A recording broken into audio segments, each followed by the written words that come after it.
এই হলো আমাদের খামারগাছির রথ। সোজা রথে তো পুরীতে কাটিয়েছি, আর উল্টো রথে তাই খামারগাছিতেই।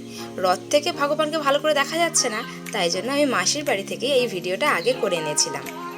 কি ভালো লাগছে না দেখতে। আর এই হচ্ছে সন্ধেবেলাকার বাজারের অবস্থা। এত সুন্দর মেলা বসেছিল, কি না ছিল সেখানে।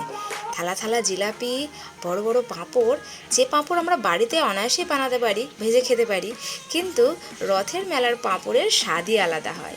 দূর দূরান্ত গ্রাম থেকে মানুষের আগমন ঘটেছিল এই রথের মেলা দেখার জন্য। কি না ছিল! বাচ্চাদের জন্য মাটির বিভিন্ন রকমের খেলনা, যেটা কিনা রথের মেলাতেই বেশি পাওয়া যায়। এছাড়া খেলনা গাড়ি, ফুচকা, এগরোল, চাউমিন, আইসক্রিম, কি না ছিল! সবার জন্য এনেছিলাম একটু জিলাপি, একটু বাদাম ভাজা আর একটু পাঁপড়। আর নীলাদ্রির জন্য এনেছিলাম একটু ক্লে, কারণ ক্লে দিয়ে ও খেলতে ভীষণ ভালোবাসে। আজকের মতো ভিডিওটা এই পর্যন্তই থাক। দেখা হচ্ছে নেক্সট ব্লগে।